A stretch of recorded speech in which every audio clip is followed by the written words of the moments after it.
Hello மக்களே, welcome to Tamil check voice. நான் உங்கள் Nandakumar from check republic Europe. So இன்றைக்கி நம்ம காலையில் எழுந்திரிச்சு பார்த்தோம் அப்படின்னா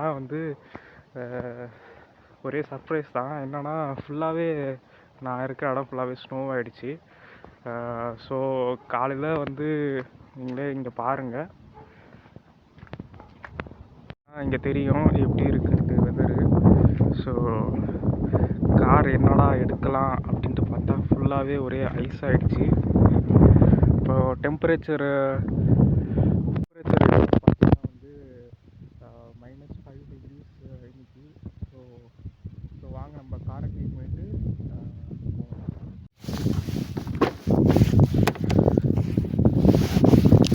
இப்போ பார்த்தோன்னா காரை ஆன் பண்ணி விட்டுட்டோம். ஸோ எப்பயுமே வின்டரில் இப்படி தான் பண்ணணும், காரை ஆன் பண்ணி விட்டுட்டு தான் ஐஸ் க்ளீன் பண்ணணும். ஏன்னா அப்போ தான் அந்த ஹீட்டர் நம்ம போட்டதுனால இருக்கிற ஐஸ்லாம் கொஞ்சம் அன்ஃப்ரீஸ் ஆகும். ஸோ இருக்கிற ஐஸெல்லாம் எடுத்து விட்டுட்டு தான் வண்டியை ஓட்ட முடியும் நம்ம. ஸோ இந்த மாதிரி ஒரு ஸ்க்ரப்பர் வச்சுட்டு ஐஸ் ஃபுல்லாத்தையும் தேய்ச்சி கீழே தட்டி விடணும். ஸோ நம்ம கிளாஸும் பார்க்க முடியாது. ஸோ கிளாஸ் இங்கே பார்த்தீங்கன்னா தெரியும் எப்படி ஃப்ரீஸ் ஆகிருக்கு அப்படின்ட்டு. ஸோ இங்கேருந்து மிரர் பார்க்கணுன்னாலும் உள்ளேருந்து பார்த்தா மிரர் தெரியாது. ஸோ கொஞ்சம் டைம் ஆகும் ஹீட்டர் போட்டிருக்கு. இங்கே பார்த்தீங்கன்னா கோடாக இருக்கும். ஸோ இந்த கோடாக இருக்கும். ஸோ இதுதான் பார்த்தீங்கன்னா ஹீட்டர்ஸு. ஸோ இந்த ஹீட்டர்ஸ் இப்போ ஆன் பண்ணி விட்டுருக்கேன். ஸோ அதனால் இங்கே பார்த்தீங்கன்னா தெரியும், அந்த ஹீட்டர் ஆனாக இருக்கிறதுனால அங்கே இருக்கிற ஸ்னோலாம் கொஞ்சம் கொஞ்சமாக உருகிட்டே இருக்குது. ஸோ இன்னும் ஒரு 5 minutes ஆச்சுன்னா கொஞ்சம் ஸ்னோலாம் உருகி நம்மளுக்கு கொஞ்சம் கிளியராக கிடைக்கும். ஸோ அப்போ நம்ம இது ஸ்க்ரப் பண்ணோம்னா கொஞ்சம் ஈஸியாக இந்த மாதிரி ஃபுல்லாகவே வந்துடும். ஏன் வைப்பர்ஸ் இருக்கே, வைப்பர்ஸ் டேரெக்டாக போட்டுடலாமே அப்படின்ட்டு சொல்லி கேட்கலாம். பட் நீங்கள் இங்கே பார்த்தீங்கன்னா தெரியும் வைப்பர்ஸை எப்படி இருக்குது. ஸோ ஃபுல்லாகவே ஐஸாக இருக்குது. ஸோ இதே நம்ம அந்த வைப்பரை யூஸ் பண்ணோம்னா ஒன்று ஸ்டக் ஆகிடும் வைப்பரு, இல்லைனா வைப்பர் சில டைம் அந்த மெக்கானிசம் பிரேக் ஆக கூட சான்ஸ் இருக்குது. ஸோ டேரெக்டாக நம்ம வைப்பர் யூஸ் பண்ணுறத தவிர்க்கிறது தான் அந்த வைப்பர் லைஃப் லாங்கும் வரும், அந்த ரப்பரும் போகிறதுக்கும் வாய்ப்பு இருக்குது. ஸோ அதை நம்ம அவாய்ட் பண்ணவும் இப்படி பண்ண வேண்டியதாக இருக்குது. ஸோ இப்போ பார்த்திங்கன்னா தெரியும், இது போட்டு நம்ம க்ளீன் ஆகிடுச்சு. ஸோ இதெல்லாம் ஒரு வின்டர் ஹேக் தான் பட்டு இப்படி தான் பண்ணி ஆகணும், வேறு வழி இல்லை. இப்போ பார்த்தோம்னா சூப்பர் மார்க்கெட் வந்தாச்சு. நான் இங்கே சூப்பர் மார்க்கெட்லேருந்து உங்களுக்கு ஒரு வியூ காட்டுறேன். அது என்னென்னா இங்கே இந்த ஊரோட கேஷுவல் வியூ. ஸோ இங்கே பார்த்தீங்கன்னா தெரியும், அங்கே ஒரு பில்டிங் இருக்குது. பட் ஆக்சுவலாக அங்கே ஒரு பெரிய கேஷுவல் இருக்குது. பட் அது தெரியலை. கிளம்பியாச்சு ஷாப்பிங் மால்லேருந்து. ஸோ உங்களுக்கு ரோடு எப்படி இருக்குன்னு நான் உங்களுக்கு காட்டுறேன் பாருங்கள். ஸோ இங்கே பார்த்தீங்கன்னா தெரியும் உங்களுக்கு எவ்வளோ ஐஸ் ஃபார்ம் ஆகிருக்கு அப்படின்ட்டு. ஸோ நம்ம இந்த டைமில் கேர்ஃபுல்லாக தான் போய் ஆகணும் ரோட்டில். ஸோ உங்களுக்கு பார்த்தீங்கன்னா தெரியும் எவ்வளோ ஐஸ் ஃபார்ம் ஆகிருக்கு அப்படின்ட்டு.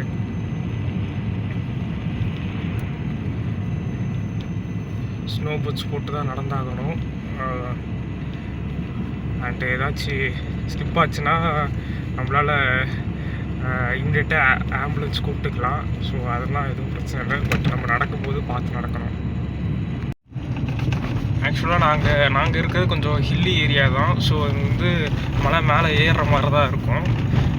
என்னடா இது லாக் எடுத்துகிட்டே வண்டி ஓட்டுறோன்னு நினைக்காதீங்க. இங்கே ஆக்சுவலாக எப்படின்னா பேசிக்காகவே ப்ரையாரிட்டி பேஸ்டு டிரைவிங் தான். ஸோ அதனால் நம்ம இந்த சைட்லேருந்து யாராவது வருவாங்களா, இல்லை அந்த சைட்லேருந்து யாராவது வருவாங்களா அப்படின்ட்டு நம்ம மெயின் ரோட்டில் இருக்கும்போது பார்க்க தேவையில்ல. பட் நம்ம செகண்டரி ரோட்டில் இருந்தால் கண்டிப்பாக பார்த்து தான் ஆகணும். நான் இப்போ மெயின் ரோட்டில் இருக்கேன், அதனால் யார் குறுக்க வராங்க அப்படின்றது நான் பார்க்க தேவையில்ல. ஒன்லி ஜீப்ரா கிராசிங் மட்டும் பார்த்தா போதும். ஸோ அதனால தான் கொஞ்சம் ஹேசல் ஃப்ரீயாக வீடியோ எடுத்துகிட்டு ட்ரைவ் பண்ண முடியுது. நான் பார்த்து தான் ஆகணும். ஏன்னா நான் இப்போ இருக்கிறது செகண்டரி ரோடு. யார் யாருக்கு ப்ரையாரிட்டி இருக்கோ அவங்க தான் ஃபஸ்ட்டு ஓட்டணும். ஸோ ஃபஸ்ட்டு மூவ் ஆகணும். ஸோ அவங்களுக்கு ப்ரையாரிட்டி கொடுக்காம நம்ம மூவ் பண்ணால் இல்லை நம்ம தப்பாக போயிட்டாலோ க்ளைம் வந்து நம்ம மேலே தான் இருக்கும், அண்டு கேஸுமே நம்ம மேலே தான் ஃபைல் ஆகும். ஸோ அதை வந்து நம்ம கொஞ்சம் பார்த்து தான் ட்ரை பண்ணி ஆகணும். ஸோ உங்களுக்கு அட்மாஸ்ஃபியர் பார்த்திங்கன்னா தெரியும், பனி வந்து பெய்யலை, பட் வந்து மைனஸில் இருக்கிறதுனால இருக்கிற மரம் எல்லாமே ஃப்ரீஸ் ஆகிடுச்சு. இதுதான் வந்து எங்கள் வீட்டு ரோடு. ஸோ பனி பெஞ்ச மாதிரி தெரியும், பட் பனி பெய்யலை. இருக்கிற தண்ணி எல்லாமே ஃப்ரீஸ் ஆனதுனால ஃபுல்லாகவே ஒயிட் ஆகிடுச்சு. லைக் விசிபிலிட்டியுமே ரொம்ப லோவாக தான் இருக்குது. ஸோ நம்ம வந்து ஷாப்பிங் போயிட்டு வந்தாச்சு. ஆக்சுவலாக என்னன்னா, நான் உங்களுக்கு ஓகே இன்றைக்கி கொஞ்சம் இந்த ஃப்ரீஸிங்காக இருக்கனால சரி ஓகே சரௌண்டிங்ஸ்லாம் பார்க்கவே ரொம்ப அழகாக இருந்துச்சு. ஸோ உங்களுக்கு அப்படியே சுற்றி காட்டலான்ட்டு வந்தவன்ல தெரியும். லைக் இந்த புல் மேலே இருக்கிற இது கூட ஃப்ரீஸ் ஆகிருக்கு. ஆக்சுவலாக இந்த பாருங்கள் செடி இது. ஸோ இந்த செடியில் இருக்கிற இது பனி பெய்யலை, பட்டு அந்த ஈரக்காற்று வந்து அப்படியே ஃப்ரீஸ் ஆகி இப்படி ஐஸாக அந்த செடி மேலே ஃபார்ம் ஆகிருக்கு. லேம்ப் போஸ்ட்டு எல்லாமே ஆக்சுவலாக வந்து அந்த அதே மாதிரி நான் சொன்ன மாதிரி அந்த வாட்டர் மாலிகூல்ஸ் வந்து ஃப்ரீஸ் ஆகி ஃபுல்லாகவே கட்டியாக இருக்குது ஐஸு. ஸோ இது பார்த்திங்கன்னா லைக் வந்து ஒரு கிறிஸ்டல் ஃபார்மேஷன் மாதிரி தான் வந்து இருக்குது. கொஞ்சம் பார்க்கவே நல்லாயிருக்கு. சைடு பார்த்திங்கன்னா தெரியும் ஃபுல்லாகவே வந்து பனி மாதிரி இப்போ பனிமூட்டமாக இருக்குது. ஆக்சுவலாக அங்கே ஒரு மலை இருக்குது, அந்த மலையே இப்போ தெரியல. ஸோ அந்தளவுக்கு ஒரு ஃபாகி அண்டு ஒரு மிஸ்டோடு இருக்குது. ஸோ -5 degrees அதுக்கு எப்படி இருக்குது. சில டைம்லாம் -7 -10 கூட போயிருக்கு. பட்டு பனி பெய்யாத வரைக்கும் ஓகே தான். பனி பெஞ்சால் தான் இன்னும் மோசமாக இருக்கும். வின்டர் டைமில் வந்து சன்லைட் வந்து ரொம்ப கம்மியாகவே இருக்கும். ஸோ அதனால் வைட்டமின் டி டிஃபிஷியன்சி வந்து ஏற்பட வந்து நிறையவே சான்சஸ் இருக்குது.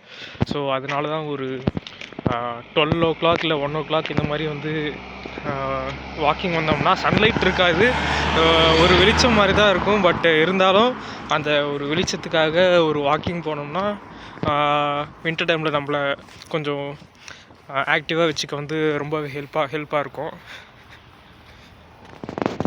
வீட்டு பக்கத்தில் இருக்கிற ஒரு கார்டன் இது. ஸோ என் பின்னாடி பார்த்திங்கன்னா தெரியும் எவ்வளோ பியூட்டிஃபுல்லாக இருக்குது அப்படின்ட்டு.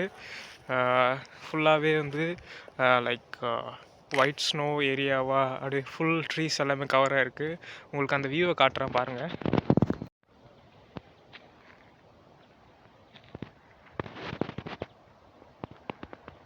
பார்க்கவே ரொம்ப மெஸ்மரைசிங்காக இருக்குது. லைக் வந்து ஒரு வின்டர் ஒண்டர்லேண்டுக்குள்ளே போகிற மாதிரி தான் ஒரு ஃபீலாக இருக்குது. என்னதான் வெதர் வந்து ரொம்ப என்ன சொல்கிறது கொஞ்சம் கடுமையாக இருந்தாலும் பட் இதெல்லாம் வந்து இந்த ஒரு 2-3 monthஸில் தான் வந்து என்ஜாய் பண்ண முடியும்.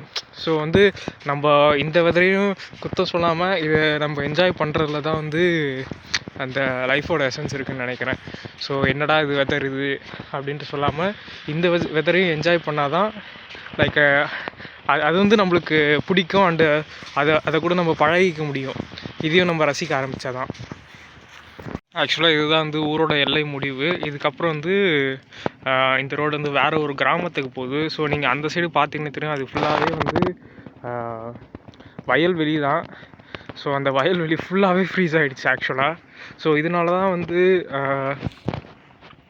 வின்டரில் ஆக்சுவலாக வந்து விவசாயம் பண்ண முடியாது இன்னொன்ட்டு நினைக்கிறவங்க வந்து ஆக்சுவலாக ஒரு கூடாரம் அமைச்சோ இந்த க்ரீன் ஹவுஸ் மாதிரி ஒரு கிளாஸ் ஹவுஸ் மாதிரி அமைச்சு அண்டு ஒரு ஹீட்டர் செட்டப்லாம் உள்ளே வச்சு அந்த டெம்பரேச்சர் மெயின்டைன் பண்ணி லைட்டிங் கொடுத்து பண்ணால் தான் வந்து ஒரு ஹைட்ரோபோனிக் மெத்தடோ இல்லை ஒரு ஏரோபோனிக் மெத்தட் யூஸ் பண்ணி தான் இங்கே வந்து அக்ரிகல்ச்சர் பண்ணிக்கிட்டு இருக்காங்க. அண்ட் வின்டர் டைமில் அதை விட்டால் வேறு வழியும் இல்லை. பட் வந்து அது அவ்வளோ காஸ்ட் எஃபெக்டிவாக இருக்குமான்றதும் ஒரு கேள்வி இருக்குது. அண்ட் அதுக்கு நிறைய பேர் என்ன பண்ணுறாங்கன்னா சூப்பர் மார்க்கெட் வச்சுருக்கவங்களாம் லைக் அதர் கண்ட்ரீஸ்லேருந்து க்ரீஸ் அண்ட் டர்க்கி அந்த மாதிரி கண்ட்ரீஸ்லேருந்து இம்போர்ட் பண்ணிடுறாங்க லைக் காஸ்ட் எஃபெக்டிவாக இருக்குன்றதுனால. பேசிக்காக சொல்லப்போனால் ஒரு 6-7 மந்த்ஸ் வந்து அக்ரிகல்ச்சர் பண்ணுவாங்க. அண்ட் அடுத்த ஒரு 4-5 மந்த்ஸ் லைக் வெதர் இந்த மாதிரி ஹார்ஷாக இருக்கிற டைமில் வந்து லேண்ட் வந்து உழுதுட்டு அப்படியே வந்து என்ன சொல்கிறது ப்ளைனாக போட்டு விட்ருவாங்க. கை ஃப்ரீஸ் ஆகிடுச்சு. ஸோ அதனால் என்னென்னா ஒரு கையிலேருந்து க்ளவுஸ் மாற்றி இன்னொரு கையில் போட்டு லெஃப்ட் ஹேண்டில் பிடிச்சிருக்கேன். ஸோ க்ளவுஸ் இல்லாமல் கை வந்து ஃப்ரீஸ் ஆகிடுச்சு. எனக்குமே ஃப்ரீஸ் ஆக ஆரம்பிச்சிச்சு. ஸோ வந்து வீட்டுக்கு போகலாம் அப்படின்ட்டு முடிவு பண்ணியாச்சு. இந்த மாதிரி டிஃப்ரெண்ட்டான திங்ஸ் பார்க்கணும். அண்டு இந்த வீடியோ பிடிச்சிருக்கு அப்படின்னா வந்து சப்ஸ்கிரைப் பண்ணுங்கள். இது மாதிரி நிறைய வீடியோஸ் வந்து இதுக்கப்புறம் போடலாம். இங்கே யூரோப் அண்டு செக் ரிப்பப்ளிக் சுற்றி என்னென்ன பண்ணலாம், என்னென்ன பிளேசஸ் இருக்குது, அண்டு ஜாப் ஆப்பர்ச்சுனிட்டிஸ், அண்டு இங்கே என்ன விரும்புவாங்க, இந்த லைஃப் ஸ்டைல் எப்படி இருக்குது அப்படின்ட்டு நான் போஸ்ட் பண்ணலான்ட்டு இருக்கேன். ஸோ வந்து சப்ஸ்கிரைப் பண்ணுங்கள். என்னால் முடிஞ்ச அளவுக்கு கொஞ்சம் நல்ல கண்டென்ட்டாக கொடுக்க ட்ரை பண்ணுறேன். So thank you very much. பார்த்ததுக்கு நன்றி. உங்களை நெக்ஸ்ட் வீடியோவில் மீட் பண்ணுறேன். அண்டில் தென் பாய்.